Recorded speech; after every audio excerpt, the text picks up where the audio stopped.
Hello guys, this is your girl the Black Goddess 711 for you guys that are new to my channel. Welcome. And right now I just want to talk about what it takes to make a relationship work. I feel like a lot of you guys that have been in relationships, or you could be in a relationship now, have tried relationships, you could be single because of a bad relationship. I feel like it's just, I think we overthink the things we have to do as a team. Okay, because there's no I in team. When you're talking about partnership, it's more than one person. So you got to realize, first of all, it takes two. Okay, that's so important. It takes two people to make anything work. Okay, as far as a partnership, a relationship. So if both parties are not feeling the same way, if both individuals are not on the same level of understanding as far as compromising with each other to make it work, it's not going to work. You cannot make something work as far as a partnership if the individual, your significant other, is not trying to put, if it's not as much as work in action as you, at least try to meet you at some point, right? Because that's where the compromising comes in, where two people come together, regardless if you got to disagree to agree, so y'all can come to some type of problem solving, the solution, right? Because that's what's happening. You're trying to solve a problem within your relationship. So I feel like to make a relationship work, first of all, you have to both want it to work. Secondly, I did write a couple things down. Compromise, communicate. Communicate is first, because, well, I would say second to first, because the first one is both of you guys have to want it. Second, you have to communicate, okay, about wanting to work it out. And then compromise, right? Because how can you compromise if you're not communicating? It's going to take some type of communication to compromise about the things you like, the things you don't like, the things you have to come together as a partnership, a team. Okay, husband, wife, it doesn't matter. And that's another thing. Now we're finna to the side. Because what are you in a relationship for? That's a good question. Let me write that down. That's going to be another video. Where are you a... That's a good one. What are you in a relationship for? But anyways, to make a relationship work, you definitely have to put that pride to the side. I know that, okay, because I'm very prideful. But in order to compromise, y'all gotta understand what compromise is. Compromise is basically coming up with some type of solution together, regardless, like I said, if you got to agree with the person or disagree with the person, or both. You're coming up, both of you guys are coming up with something that is comfortable for you two, okay? Comfortable for the relationship, comfortable for the problem, okay? Um, a lot of relationships are definitely missing communication, lack of communication. And the reason why I know this, because I deal with a lot of people as far as my personal phone calls, okay, my clients that I deal with. Communication is like the big alert, the big red flag that is missing when it comes to a relationship. And it's clear communication, it's honesty, because sometimes you can say, well, we do communicate, but is this individual communicating the truth? Because if this individual is communicating to you and you're communicating to that person, but the truth is not in it, what are you talking about? A whole bunch of lies, right? So then you get your emotions tied into it.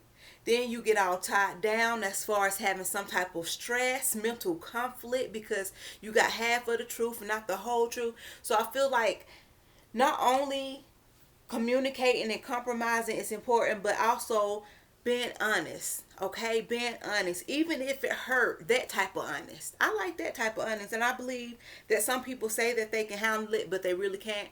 But I believe also that if you are honest, you save yourself a lot of time, a lot of drama, a lot of stress when it comes to, basically, now you got to tell the truth, because now the lies have revealed themselves. You get what I'm trying to say? So that's another thing. I feel like try your best when communicating to your partner to be open and honest about everything, okay? And if that person can accept you for who you are, or your truth, even if your truth may hurt, if they can accept you for your truth, maybe that's just something y'all can try to work out. Or that's something that you can say, okay, well, that's something that I want in a partnership. Like, you can try to, I'm being honest with you, so I need you to at least try to accept my truth. I'm not saying accept it, but how can you work something? It takes action. It takes something. You either stay in that relationship and work it out, like I said, or you leave. Either or is something going on.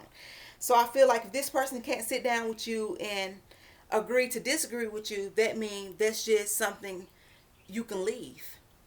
You can leave that relationship, you can leave that person, because if not, you're staying in a relationship that is now toxic because you have someone that is going to hold a grudge against you. And this is you basically being open and honest when it comes to communication. You're letting this person know how you feel, what happened, if something did occur. You're letting this person know why it occurred, what happened, where it started.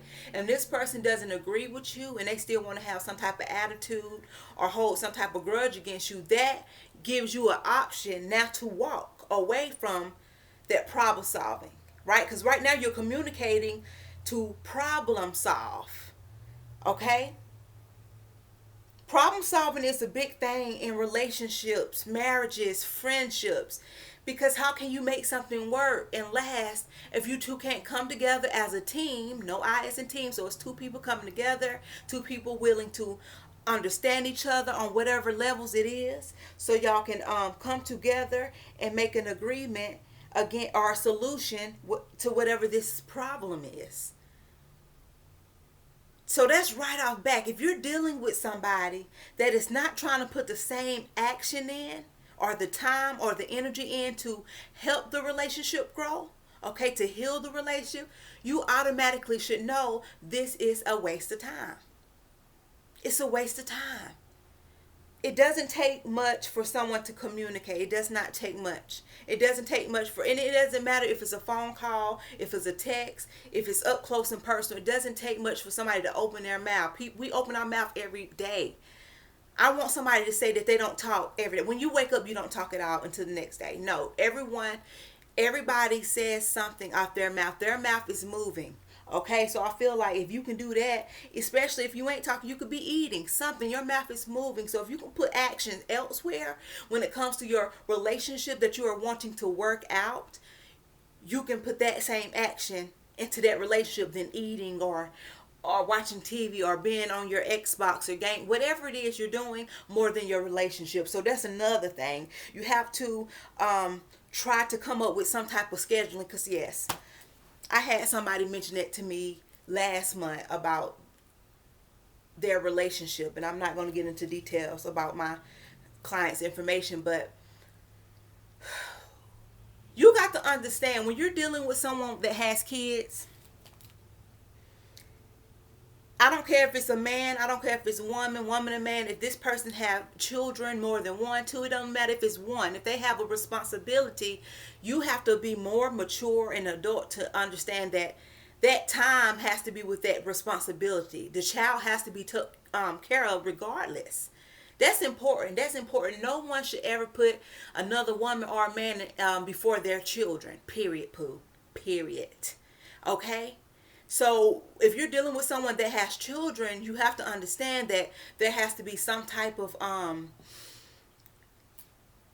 don't know, with the time. You're going to have to come up with some type of set time where you can see this person, hang out with this person, because you can't be greedy or selfish and want this person time all the fucking time. Like, you cannot be with, if this person have responsibility elsewhere, if it don't even have to be children, it can be this person has to work. Okay, maybe they're a supervisor or a boss or CEO, and they have to put a lot of time into their work area.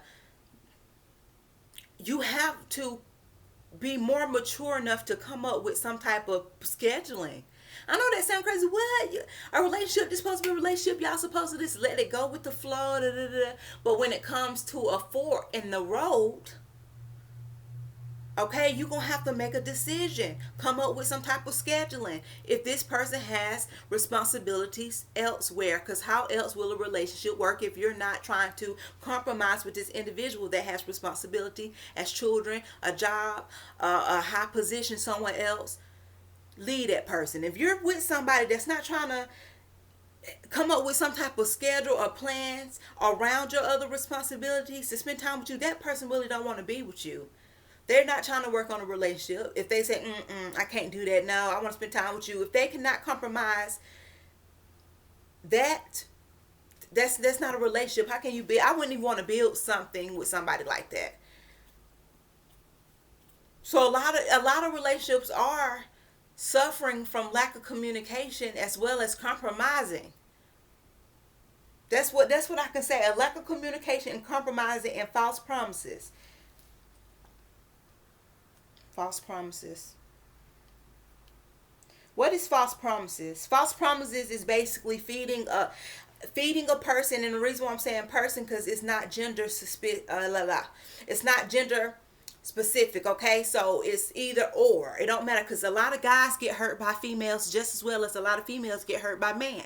So I'm not about to sit here and point fingers at the masculines when I know it's females out there that can be heartbreakers as well. But what I'm trying to say is false promises comes from when you speak on something that you're not even sure or clear about. It's something you might be wanting, something that might feel good while you're saying it, something that you know might make the other person feel good, but it's still a broken promise before you even say it because you're not showing any type of action afterwards.